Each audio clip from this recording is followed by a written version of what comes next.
I'm sorry, but I don't think that America's racist. I mean, we had a black president, for God's sake. Yeah, okay, so let's start from the beginning.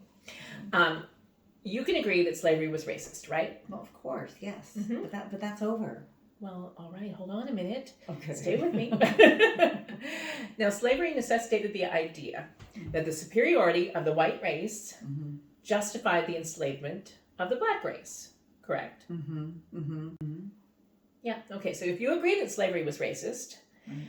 then you should be able to accept that a government that was founded upon the use of enslaved Africans to build its infrastructure and its wealth, that it's a racist system of government. Yes?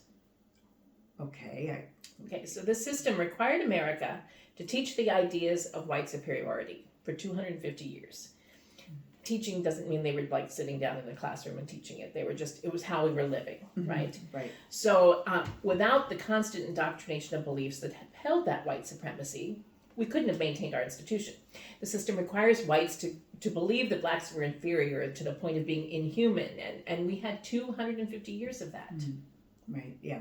Okay. And then we abolished slavery, but those beliefs didn't magically disappear. They created a whole new system, and that system was segregation. Separate, but not equal. So segregation still demanded the continuous thought process that blacks were dangerous and less than, and we had to have that to justify the restriction of our wealth, rights, and opportunity, so they couldn't have the same things that whites did. Okay. Yeah. So Yeah. now we have another 100 years of nurturing that racist sentiment. And then when legal segregation was eradicated, well, once again, mentalities are not. It doesn't go away. They morphed American racism into the system called mass incarceration, the prison system. Through Nixon's law and order and Reagan's war on drugs, America's discriminatory model retained its strength, but in a different package. Wow, I never looked at it that way. Yeah, most of us don't, right? So those in Nixon's own administration actually admitted to designing mass incarceration to perpetuate that racial dominance and oppression.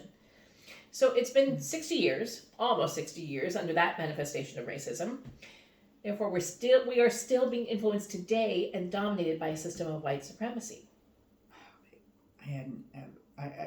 When you put it that way, I can see that. Okay, so at this point now, we have learned that these 400 years of learned behavior, it's not likely to evaporate when laws and programs change, right? So we've changed laws and programs, we still had racism. We just called it different things. So humans, we can't unlearn that behavior so quickly or unintentionally.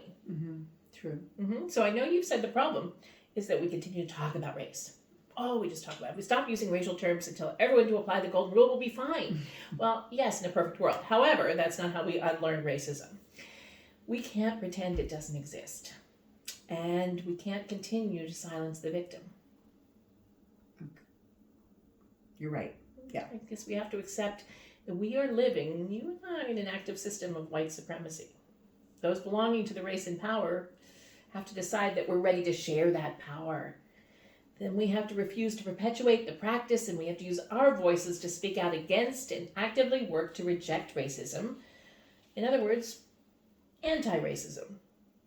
And that's what you and I, are tasked with. That's pretty monumental. It is, but we can actually force legislators to make those structural changes, especially within education. Teach the actual history of white supremacy that allow for the system to be dismantled. So as long as Americans, especially white Americans, refuse to accept the fact that America is racist, we will continue to be tormented by those demons of its design and the resentment of its victims. Yeah, that's a good point.